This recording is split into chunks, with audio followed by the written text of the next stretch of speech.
Hello दोस्तों, स्वागत है आप सभी का हमारे चैनल हिंदी साहित्य समाधान में। हम लोग आचार्य रामचंद्र शुक्ल की पुस्तक हिंदी साहित्य का इतिहास पढ़ रहे थे, जिसमें हम भक्ति काल को देख रहे थे। भक्ति काल में राम भक्ति शाखा प्रकरण 4 को देख रहे थे। ठीक, सगुणधारा में तुलसीदास जी को पढ़ रहे थे। तो तुलसीदास जी बहुत ही ज्यादा महत्वपूर्ण है। इनके बारे में एक एक चीजें बहुत महत्वपूर्ण है। पूरी बुक ही शुक्ल जी की इंपॉर्टेंट है। तो जहां जहां पर महत्वपूर्ण लाइनें हैं और जहां हाईलाइट कर रहे हैं, उन चीजों को आप बहुत ध्यान से सुनिएगा और उनको नोट करिएगा, क्योंकि परीक्षा में ये बहुत उपयोगी है, कहीं से भी प्रश्न बन जाता है। ठीक, चलिए अपनी क्लास को हम आगे बढ़ाते हैं। तुलसीदास जी के बारे में बहुत ज्यादा वर्णन है, तो इसके लिए भी तुलसीदास जी के लिए ही केवल 2-3 क्लासें हो चुकी हैं अब तक। आज फिर उन्हीं को ही आगे बढ़ाना है। इसके पहले आप क्लास को लाइक कर देंगे और अपने दोस्तों के साथ इसे शेयर करेंगे, और अगर नए हैं तो चैनल को सब्सक्राइब कर लीजिए। ठीक, चलिए शुरू करते हैं। यहाँ तक हम लोगों ने देखा था कि इस प्रकार रामचरितमानस के उत्तरकांड में उन्होंने ज्ञान की अपेक्षा भक्ति को कहीं अधिक सुसाध्य और आशु फलदायिनी कहा है। ये शुक्ल जी बताते हैं। आगे रचना कौशल, प्रबंध पटुता, सहृदयता इत्यादि सब गुणों का समाहार हमें रामचरितमानस में मिलता है। पहली बात जिस पर ध्यान जाता है वह है कथा काव्य के सब अवयवों का उचित समीकरण। कह रहे हैं कि पहली बात जिस पर ध्यान जाता है वो क्या है कि कथा काव्य के जितने भी अवयव हैं उनका उचित समीकरण किया गया है। कथा काव्य या प्रबंध काव्य के भीतर इतिवृत्ति, वस्तु व्यापार वर्णन, भाव व्यंजना और संवाद ये अवयव होते हैं। ना तो अयोध्यापुरी की शोभा, बाल लीला, नखशिख, जनक की वाटिका, अभिषेक उत्सव इत्यादि के वर्णन बहुत लंबे होने पाए हैं, न पात्रों के संवाद, न प्रेम शोक आदि भावों की व्यंजना। इतिवृत्त की श्रृंखला भी कहीं से टूटती नहीं है। दूसरी बात है कथा के मार्मिक स्थलों की पहचान। अधिक विस्तार हमें ऐसे ही प्रसंगों का मिलता है जो मनुष्य मात्र के हृदय को स्पर्श करने वाले हैं, जैसे जनक की वाटिका में राम सीता का परस्पर दर्शन, राम वनगमन, दशरथ मरण, भरत की आत्मग्लानि, वन के मार्ग में स्त्री पुरुषों की सहानुभूति, युद्ध में लक्ष्मण को शक्ति लग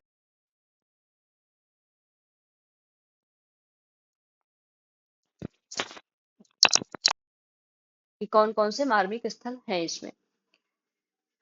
ध्यान देंगे, जनक की वाटिका में राम सीता का परस्पर दर्शन, राम वनगमन, दशरथ मरण, भरत की आत्मग्लानि, वन के मार्ग में स्त्री पुरुषों की सहानुभूति, युद्ध में लक्ष्मण को शक्ति लगना। अगला क्या है, तीसरी बात है प्रसंगानुकूल भाषा।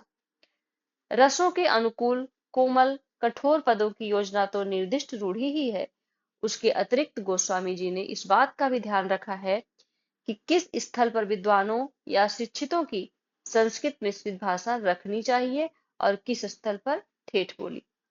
घरेलू प्रसंग समझकर कैकेयी और मंथरा के संवाद में उन्होंने ठेठ बोली और स्त्रियों में विशेष चलते प्रयोगों का व्यवहार किया है। अनुप्रास की ओर प्रवृत्ति तो सब रचनाओं में स्पष्ट लक्षित होती है। चौथी बात है श्रृंगार की शिष्ट मर्यादा के भीतर बहुत ही व्यंजक वर्णन। आगे कहते हैं कि जिस धूमधाम से मानस की प्रस्तावना चली है उसे देखते ही ग्रंथ के महत्व का आभास मिल जाता है। शुक्ल जी का कथन इंपॉर्टेंट कथन है। कहते हैं कि जिस धूमधाम से मानस की प्रस्तावना चली है उसे देखते ही ग्रंथ के महत्व का आभास मिल जाता है। उससे साफ झलकता है कि तुलसीदास जी अपने ही तक दृष्टि रखने वाले भक्त न थे, संसार को भी दृष्टि फैलाकर देखने वाले भक्त थे। जिस व्यक्त जगत के बीच उन्हें भगवान के राम रूप की कला का दर्शन कराना था, पहले चारों ओर दृष्टि दौड़ाकर उससे अनेक रूपात्मक स्वरूप को उन्होंने सामने रखा है। फिर उसके भले बुरे पक्षों की विषमता देख दिखाकर अपने मन का यह कहकर समाधान किया है। सुधा सुरा सम साधु असाधु, जनक एक जग जलधि अगाधु। इसी प्रस्तावना के भीतर तुलसी ने अपनी उपासना के अनुकूल विशिष्टाद्वैतवाद सिद्धांत का आभास भी यह कहकर दिया है कि सिया राम मैं सब जग जानी, करो प्रणाम जोरी जुग पानी। इस पंक्तियों में विशिष्टाद्वैतवाद सिद्धांत का आभास मिलता है। ये लाइन देकर पूछा भी जाता है कि इन पंक्तियों में तुलसीदास जी का कौन सा सिद्धांत लक्षित होता है? तो विशिष्टाद्वैतवाद सिद्धांत। जगत को केवल राममय ना कहकर उन्होंने सिया राममय कहा है। जगत को उन्होंने सिया राममय कहा है। सीता प्रकृति स्वरूपा है और राम ब्रह्म है। प्रकृति अचित पक्ष है और ब्रह्म चित पक्ष। अतः परमार्थिक सत्ता चिद चिद विशिष्ट है, यह स्पष्ट झलकता है। चित और अचित वस्तुतः एक ही है। इसका निर्देश उन्होंने इस पंक्ति में गिरा अर्थ जल बीच सम कहियत भिन्न न भिन्न बंदो सीता राम पद जिन्हि परम प्रिय खिन, ये कह करके दिया है। रामचरितमानस के भीतर कहीं कहीं घटनाओं के थोड़े ही हेर फेर तथा स्वकल्पित संवादों के समावेशों के अतिरिक्त अपनी ओर से छोटी मोटी घटनाओं या प्रसंगों की नई कल्पना तुलसीदास जी ने नहीं की है। मानस में उनका ऐसा ना करना तो उनके उद्देश्य के अनुसार बहुत ठीक है। राम के प्रामाणिक चरित्र द्वारा वे जीवन भर बना रहने वाला प्रभाव उत्पन्न करना चाहते थे और काव्यों के समान केवल अल्प स्थायी रसानुभूति मात्र नहीं। ये प्रसंग तो केवल तुलसी द्वारा कल्पित है। यह धारणा उन प्रसंगों का कोई स्थायी प्रभाव श्रोताओं या पाठकों पर न जमने देती। पर गीतावली तो प्रबंध काव्य न थी, उसमें तो सूर के अनुकरण पर वस्तु व्यापार वर्णन का बहुत विस्तार है। उसके भीतर छोटे छोटे नूतन प्रसंगों की उद्भावना का पूरा अवकाश था। फिर भी कल्पित घटनात्मक प्रसंग नहीं पाए जाते। इससे यही प्रतीत होता है कि उनकी प्रतिभा अधिकतर उपलब्ध प्रसंगों को लेकर चलने वाली थी, नए नए प्रसंगों की उद्भावना करने वाली नहीं। कथन किसका है? तो ये शुक्ल जी का तुलसीदास जी के लिए कि उनकी प्रतिभा अधिकतर उपलब्ध प्रसंगों को लेकर चलने वाली थी, नई नई प्रसंगों की उद्भावना करने वाली नहीं थी। उनकी कल्पना वस्तु स्थिति को ज्यों की त्यों लेकर उसके मार्मिक स्वरूपों के उद्घाटन में प्रवृत्त होती थी।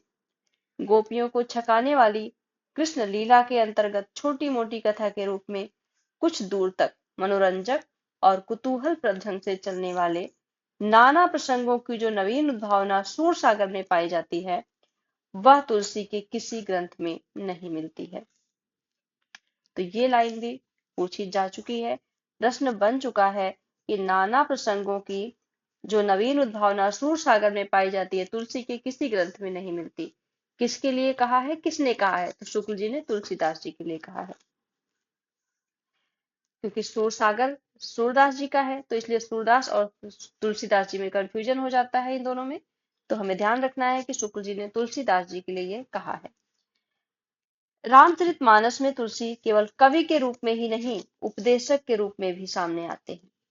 उपदेश उन्होंने किसी न किसी पात्र के मुख से कराए हैं। इससे काव्य दृष्टि से यह कहा जा सकता है कि वे उपदेश पात्र के स्वभाव चित्रण के साधन स्वरूप है। पर बात यह नहीं है, वे उपदेश उपदेश के लिए ही है। गोस्वामी जी के रचे 12 ग्रंथ प्रसिद्ध हैं, जिनमें 5 बड़े और 7 छोटे हैं। तो पूछा जाए कि शुक्ल जी ने तुलसी के कितने ग्रंथ बताए हैं, तो कुल 12 ग्रंथ बताए हैं। कौन कौन से? दोहावली, कवित्र रामायण, गीतावली, रामचरितमानस, विनय पत्रिका, ये 5 बड़े ग्रंथ हैं। तथा रामलला नहचु, पार्वती मंगल, जानकी मंगल, बरवे रामायण, वैराग्य संदीपनी, कृष्ण गीतावली और रामाज्ञा प्रश्नावली, ये 7 ग्रंथ छोटे बताए गए हैं। पंडित राम गुलाम द्विवेदी ने, जो एक प्रसिद्ध भक्त और रामायणी हो गए हैं, इन्हीं 12 ग्रंथों को गोस्वामी जी कृत माना है। तो राम गुलाम द्विवेदी जी ने भी तुलसीदास जी के इन्हीं 12 ग्रंथों को माना है। पर शिव सिंह सरोज में 10 और ग्रंथों के नाम गिनाए गए हैं। लेकिन शिव सिंह सरोज में क्या हुआ है, 10 और ग्रंथों के नाम गिना दिए गए हैं। ठीक, कौन कौन से? राम सतसई, संकट मोचन, हनुमत बाहु, रामसला का, छंदावली, छप्पय रामायण, कड़खा रामायण, रोला रामायण, झूलना रामायण और कुंडलिया रामायण।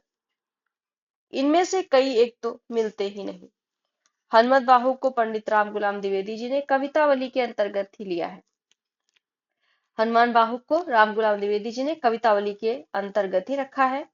राम सतसई में 700 से कुछ अधिक दोहे हैं, जिनमें से 150 के लगभग दोहावली के ही है।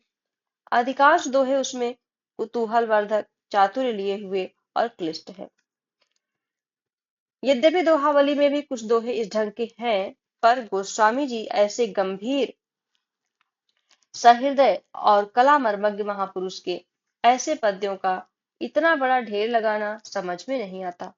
जो हो, बेनी माधव दास के नाम पर प्रणीत चरित में भी राम सतसई का उल्लेख हुआ है। बता रहे हैं शुक्ल जी की जो भी हो, बेनी माधव दास के नाम पर जो ग्रंथ लिखा गया है उसमें भी राम सतसई का उल्लेख किया गया है। कुछ ग्रंथों के निर्माण में के संबंध में जो जनश्रुतियां प्रसिद्ध है उनका उल्लेख भी यहाँ आवश्यक है। कहते हैं कि बरवे रामायण गोस्वामी जी ने अपने स्नेही मित्र अब्दुल रहीम खान खाना के कहने पर उनके बरवा यानी बरवे नाई का भेद को देखकर बनाया था। कृष्ण गीतावली वृंदावन की यात्रा के अवसर पर बनी कही जाती है, पर बाबा बेनी माधव दास के गोसाई चरित के अनुसार राम गीतावली और कृष्ण गीतावली दोनों ग्रंथ चित्रकूट में उस समय के कुछ पीछे लिखे गए जब सूरदास जी उनसे मिलने वहां गए थे। गोस्वामी जी के एक मित्र पंडित गंगाराम ज्योतिषी काशी में प्रहलाद घाट पर रहते थे। रामाज्ञा प्रश्न उन्हीं के अनुरोध से बना माना जाता है। हनुमान बाहुक से तो प्रत्यक्ष है कि वह बाहुओं में असह पीड़ा उठने के समय रचा गया था। विनय पत्रिका के बनने का कारण यह कहा जाता है कि जब गोस्वामी जी ने काशी में राम भक्ति की गहरी धूम मचाई, तब एक दिन कलिकाल तुलसीदास जी को प्रत्यक्ष आकर धमकाने लगा और उन्होंने राम के दरबार में रखने के लिए यह पत्रिका या अर्जी लिखी। तो इनके जो ये ग्रंथ हैं, इनके बारे में बताते हैं कि जो बरवे रामायण है वो तुलसीदास जी ने अब्दुल रहीम जो खान खाना थे, रहीमदास जी, उनके बरवे नाई का भेद के आधार पर लिखा था। कृष्ण गीतावली इन्होंने वृंदावन की यात्रा के अवसर पर लिखी हुई है। लेकिन बेनी माधव दास का जो गोसाई चरित है उसके अनुसार कृष्ण गीतावली और राम गीतावली ये दोनों ग्रंथ चित्रकूट में तब लिखे गए जब सूरदास जी उनसे मिलने गए थे। ये राम गुलाम द्विवेदी कहते हैं, बेनी माधव दास जी कहते हैं। ठीक। गोस्वामी जी के एक मित्र थे पंडित गंगाराम ज्योतिषी, तो रामाज्ञा प्रश्नावली जो है वो उन्हीं के अनुरोध पर बनी हुई मानी जाती है। और हनुमान बाहुक ने उन्हें तब लिखा जब इनके बाहुओं में पीड़ा हो रही थी, उससे छुटकारा पाने के लिए हनुमान बाहुक लिखा। विनय पत्रिका इन्होंने लिखी कि जब कलिकाल इनको आकर के धमकाने लगा तो राम के दरबार में रखने के लिए यह इन्होंने पत्रिका लिखी थी, विनय पत्रिका। आगे पढ़ते हैं कि गोस्वामी जी की सर्वांग पूर्ण काव्य कुशलता का परिचय आरंभ में ही दिया जा चुका है। उनकी साहित्य मर्मज्ञता, भावुकता और गंभीरता के संबंध में इतना और जान लेना भी आवश्यक है कि उन्होंने रचना नैपुण्य का भद्दा प्रदर्शन कहीं नहीं किया है और न शब्द चमत्कार आदि के खिलवाड़ों में वे फंसे हैं। अलंकारों की योजना उन्होंने ऐसे मार्मिक ढंग से की है कि वे सर्वत्र भाव या तथ्यों की व्यंजना को प्रस्फुटित करते हुए पाए जाते हैं, अपनी अलग चमक दमक दिखाते हुए नहीं। कहीं कहीं लंबे लंबे सांग रूपक बांधने में अवश्य उन्होंने एक भद्दी परंपरा का अनुसरण किया है।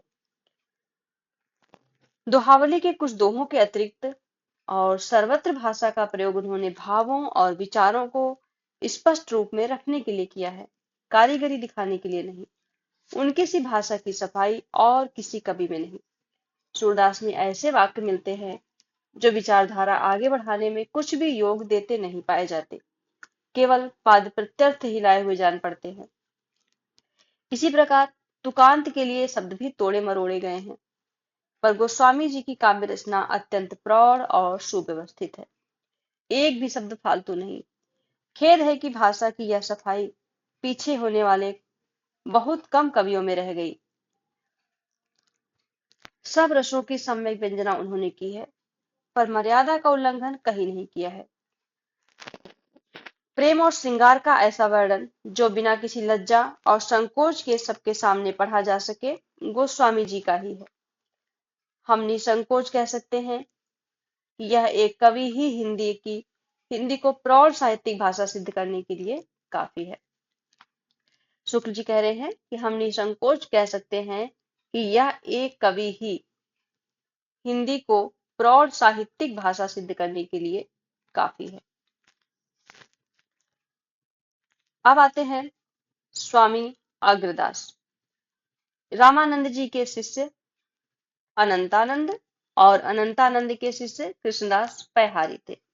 रामानंद जी के शिष्य अनंतानंद थे और अनंतानंद के शिष्य कृष्णदास पैहारी।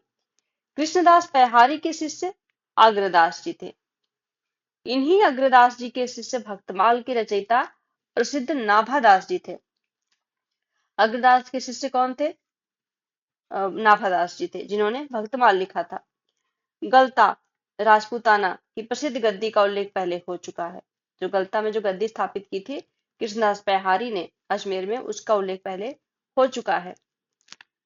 वहीं ये भी रहा करते थे अग्रदास जी, और संवत 1632 के लगभग वर्तमान थे। इनकी बनाई गई 4 पुस्तकों का पता चलता है। तो संवत 1632 के लगभग ये वर्तमान थे। ईस्वी में देखें तो ईस्वी में हो जाएगा 1575 ईस्वी।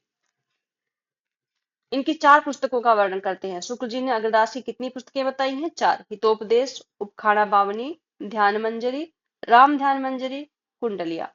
प्रश्न ये बने कि शुक्ल जी ने अग्रदास के कितने ग्रंथों का वर्णन किया है? तो 4 पुस्तकों का वर्णन किया है। इनकी कविता उसी ढंग की है जिस ढंग की कृष्णोपासक नंददास जी की।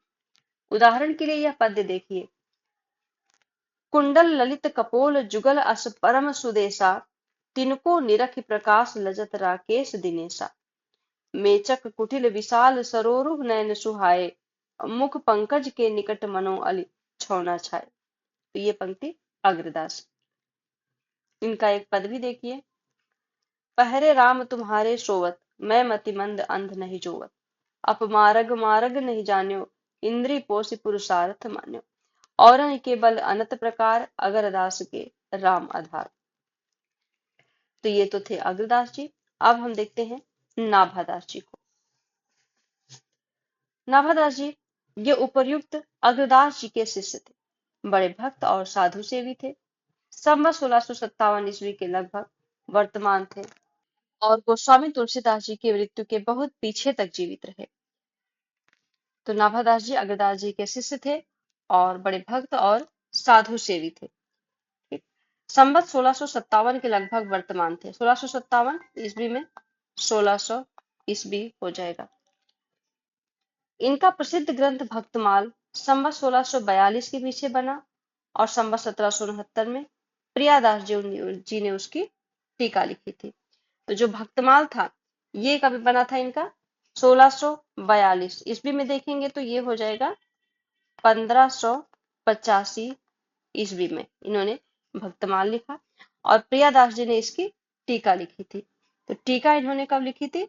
1669, यानी कि 1769 का मतलब 1712 ईस्वी में। ठीक। इस ग्रंथ में 200 भक्तों के चमत्कार पूर्ण चरित्र 316 छप्पइयों में लिखे गए हैं।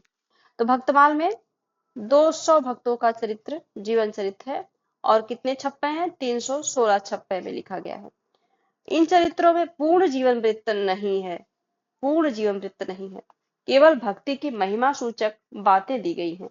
ठीक। तो ये भी ध्यान रखेंगे कि इसमें पूर्ण तरीके से जीवन वृत्त नहीं है, केवल भक्ति की महिमा सूचक बातें दी गई हैं भक्तमाल में। इनका उद्देश्य भक्तों के प्रति जनता में पूज्य बुद्धि का प्रचार जान पड़ता है। यह उद्देश्य बहुत अंशों में सिद्ध भी हुआ। आज उत्तरी भारत के गांव-गांव में साधु वेशधारी पुरुषों को शास्त्रज्ञ विद्वानों और पंडितों से कहीं बढ़कर जो सम्मान और पूजा प्राप्त है, वह बहुत कुछ भक्तों की करामातों और चमत्कार पूर्ण वृत्तांतों के सम्यक प्रचार से। नाभाजी को कुछ लोग डोम बताते हैं, कुछ छत्री बताते हैं। ऐसा प्रसिद्ध है कि वे एक बार गोस्वामी तुलसीदास जी से मिलने काशी गए, पर उस समय गोस्वामी जी ध्यान में थे, इनसे ना मिल सके। नाभाजी उसी दिन वृंदावन चले गए। ध्यान भंग होने पर गोस्वामी जी को बड़ा खेद हुआ और वे तुरंत नाभाजी से मिलने वृंदावन चल दिए। नाभाजी के यहाँ वैष्णवों का भंडारा था, जिसमें गोस्वामी जी बिना बुलाए जा पहुंचे। गोस्वामी जी यह समझकर कि नाभाजी ने मुझे अभिमानी न समझा हो, सबसे दूर एक किनारे बुरी जगह बैठ गए। नाभाजी ने जानबूझकर उनकी ओर ध्यान न दिया। परसने के समय कोई पात्र ना मिलता था जिससे गोस्वामी जी को खीर दी जाती। यह देखकर गोस्वामी जी एक साधु का जूता उठा ले और बोले, इससे सुंदर पात्र मेरे लिए और क्या होगा। इस पर नाभाजी ने उठकर उन्हें गले लगा लिया और गदगद हो गए। ऐसा कहा जाता है कि तुलसी संबंधी अपने प्रसिद्ध छप्पे के अंत में पहले नाभाजी ने कुछ चिढ़कर यह चरण रखा था कि कलिकुटिल जीव तुलसी भये वाल्मीकि अवतार धरे। ये नाभादास जी ने तुलसीदास जी के लिए कहा था कि कलिकुटिल जीव तुलसी भये वाल्मीकि अवतार धरे। यह वृत्तांत कहाँ तक ठीक है नहीं कहा जा सकता, क्योंकि गोस्वामी जी खान पान का विचार रखने वाले स्मार्ट वैष्णव थे। तुलसीदास जी के संबंध में नाभाजी का प्रसिद्ध छप्पा ये है: त्रेता काव्य निबंध करी सतकोटि रामायण, इक अक्षर उच्चरे ब्रह्म हत्यादि परायण। अब भक्तन सुख दैन बहुरी लीला विस्तारी, रामचरण रस मत्ता रहत अहनिश व्रतधारी। संसार अपार के पार को सुगम रूप नौका लियो, कलिकुटिल जीव निस्तार हित वाल्मीकि तुलसी भय। अपने गुरु अग्रदास के समान इन्होंने भी राम भक्ति संबंधी कविता की है। ब्रजभाषा पर इनका अच्छा अधिकार था और पद्य रचना में अच्छी निपुणता थी। रामचरित संबंधी इनके पदों का एक छोटा सा संग्रह अभी थोड़े दिन हुए प्राप्त हुआ है। इन पुस्तकों के अतिरिक्त इन्होंने 2 अष्टयाम भी बनाए। नाभादास जी ने कितने अष्टयाम लिखे? 2 अष्टयाम, एक ब्रजभाषा गद्य में, दूसरा रामचरितमानस की शैली पर दोहा चौपाई में। एक अष्टयाम इन्होंने ब्रजभाषा गद्य में लिखा और दूसरा रामचरितमानस की शैली पर दोहा चौपाई में लिखा। दोनों के उदाहरण नीचे दिए जाते हैं। गद्य वाले का देखो उदाहरण क्या है कि तब श्री महाराज कुमार प्रथम श्री वशिष्ठ महाराज की चरण छुई प्रणाम करत भय, फिर अपर वृद्ध समाज जित तिनको प्रणाम करत भय, फिर श्री राजाधिराज जू को जोहार करके श्री महेंद्र नाथ दशरथ जू के निकट बैठत भय। ये गद्य का है। पद्य में जो लिखा है इन्होंने कि अवधपुरी की शोभा जैसी, कहीं न सकहीं शेष श्रुति तैसी, रचित कोट कल धौत सुहावन, विविधा रंगमति अति मन भावन, चहुदिस विपिन प्रमोद अनूपा, चतुर्वीस जोजन रस रूपा, सुदिस नगर सुर सरस जूस रिपावनी, मणिमय तीरथ परम सुहावनी। बिगसे जलज भृंग रस भूले, गुंजत जल समूह दो कूले, परिखा प्रति चहुदिस लसति कंचन कोट प्रकाश, विविधा भांति नग जगमगत प्रति गोपुर पुरवास। यह अष्टयाम का पद्य की रचना है जो यहाँ पर दिखाई गई है। इसके बाद आते हैं प्राणचंद चौहान, लेकिन हम प्राणचंद चौहान को इस क्लास में नहीं देखेंगे, इसके आगे की क्लास में, ठीक, नेक्स्ट क्लास में हम इनको देखेंगे। अभी प्राणचंद चौहान है और आगे हृदय राम है, 1-2 कवि बचे हुए हैं, इनको हम नेक्स्ट क्लास में देखेंगे। ठीक, तो क्लास में अंत तक बने रहने के लिए आप सभी का बहुत बहुत धन्यवाद।